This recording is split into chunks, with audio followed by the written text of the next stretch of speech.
¿Cómo están, jóvenes? Los veo Bien, llenos de bien. emoción. Padrísimo el Los día. veo padrísimo el día. La verdad es que yo estoy muy contento de estar aquí. Y platicamos un poco en el corte. 1917, justamente el año en donde en México arrancamos con esta constitución. Bueno, arrancamos el 5 de febrero. Pasan muchas cosas, es un año muy importante, pasan muchas cosas en el mundo. Para mí hay varias que me llaman la atención. Las juntas militares en España.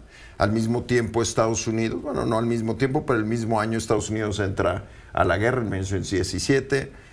Tenemos también el establecimiento del Estado comunista bolchevique en Rusia. Es decir, es un año en donde suceden muchas cosas y México está presentando en ese momento una constitución que en ese momento yo creo que en muchos aspectos sigue siendo una constitución sumamente progresista, donde se reconocen diferentes derechos para los mexicanos, donde me parece a mí, ustedes son los expertos, los abogados, se reconfigura la relación entre el Estado y los habitantes. En mi opinión, tenemos que entender esta constitución en ese contexto histórico y en qué momento México tiene la valentía de presentarlo. Fíjate que para calentar motores es una cosa interesante.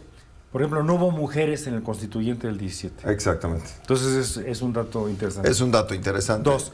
Y por eso no se reconocen los derechos de las mujeres hasta 1950. Todos los constituyentes fueron electos. O sea, hubo un proceso electoral en donde el pueblo eligió a los representantes que fueron a discutir la constitución del 17. Y después, una vez que se estableció en lo que era el Teatro Iturbide de Querétaro, hoy el Teatro de la República, una vez que se estableció, se llamó a elecciones, en donde Venustiano Carranza fue electo presidente constitucional. Y cuando Carranza se presenta en Querétaro, porque es muy interesante la historia de los constituyentes, cuando él se presenta sin el traje militar. Entonces es un evento lleno de símbolos, en donde aunque él era el jefe de la Revolución Mexicana, ya se presenta sin traje militar, invitando pues a la transición a un mundo civil, marcado por civiles. Hace rato tú mencionabas, Álvaro, que en unos minutos el presidente de la República, en el recinto de la Constitución del 57, va a presentar, seguramente si esto sucede, una serie de iniciativas constitucionales en reforma. Bueno, el 17, por ejemplo, hay que recordar que hubo varios temas importantes que se consideraron. Uno, eliminar la figura del vicepresidente. Lo quitaron. Porque en México había vicepresidente. Eliminar la figura de la reelección. Amén, pues, de lo que es más conocido entre la opinión pública, como por ejemplo que es el tema de los derechos sociales, de los derechos humanos, de las garantías individuales, en fin, como dijo Álvaro, una constitución social de vanguardia del 17.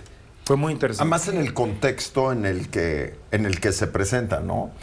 Porque tienes justamente qué rol está haciendo Huerta, porque es muy interesante ese periodo de la historia, y justamente después de los asesinatos de Madero y de Pino Suárez como vicepresidente, la remoción de la vicepresidencia, tiene, como dices tú, muchos simbolismos. Correcto. Son tan simbólicos los hechos que el 5 de febrero de 1857 se da a conocer la Constitución del 57 y el 5 de febrero de 1917 se promulga la Reforma Constitucional de 1857 y no entró en vigencia porque mucha gente cree que el 5 de febrero entra en vigencia inmediatamente nuestra Constitución. No, dice 1 de mayo, una vez celebradas las elecciones que se habían convocado, entrará en vigencia esa Constitución de 1907, es decir, el 1 de mayo de 1917 es cuando entra en vigencia esa Constitución. Entonces, son cosas muy importantes para nuestro sistema político y jurídico, porque acuérdense que una Constitución, sin duda,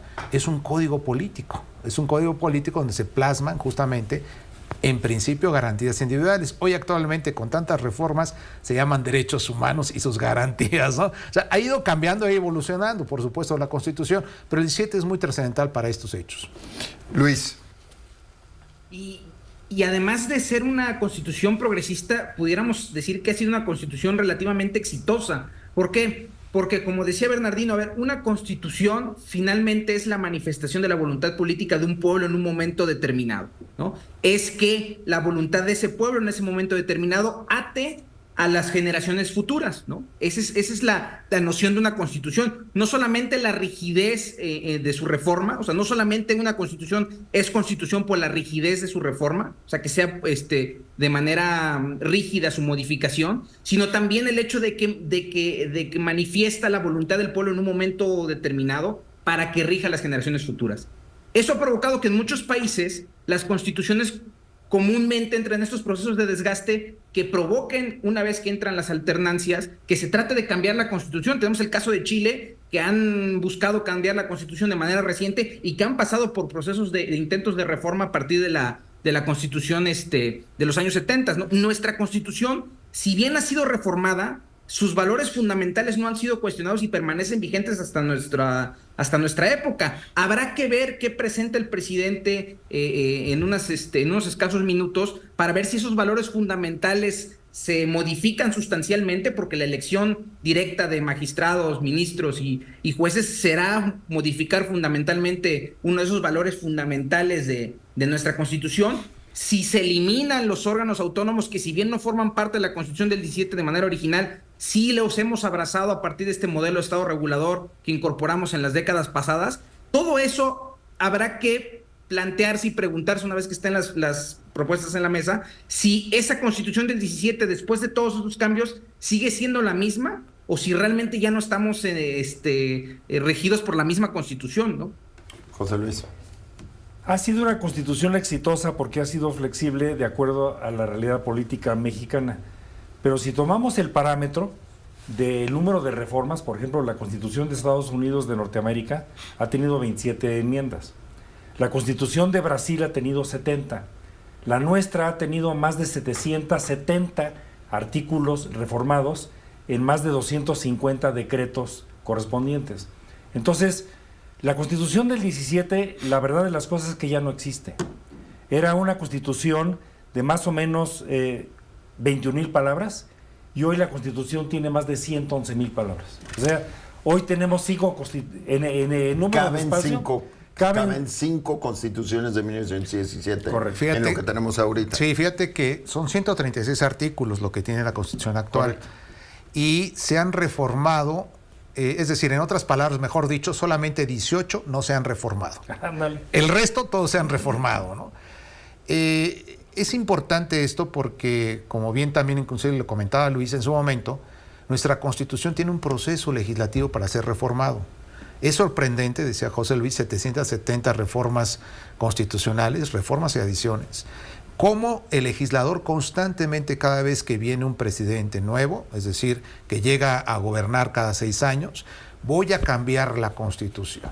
El presidente, dentro de este periodo de 5 años, nuestro presidente actual, ha decretado, ¿no?, alrededor pues de reformas a los artículos 62 veces.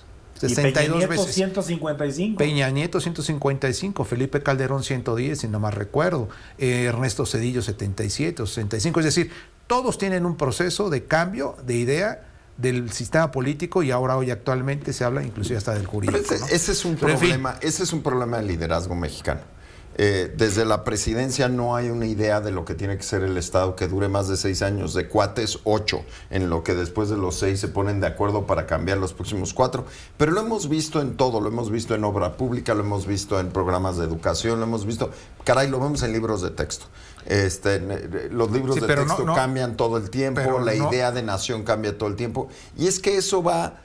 De algún modo es un síntoma, Bernardino, de algo mayor, que es no nos ponemos de poner de acuerdo. Pero hay que entender una cosa, que una cosa es la política pública y otra son las reformas a la Constitución, que es completamente distinto. Es el mismo es problema, porque en política pública la misma enfermedad. Es la misma en política pública el gobierno desarrolla desarrolla un plan para ejercer su gobierno. Es no y tener en reformas una idea constitucionales, no, Bernardino. Hablamos de la Constitución de Estados Unidos. No ha habido reformas, hablamos de otras constituciones. Bernardino, me voy a tener que ir al corte y quedarme yo con la razón. Ni modo, así es. No se lo diga Bernardino. Ahí está. Bernardino. Nos vemos después de este corte. Y estoy de acuerdo, pero no totalmente. Ahorita seguimos debatiendo. Seguimos después del corte.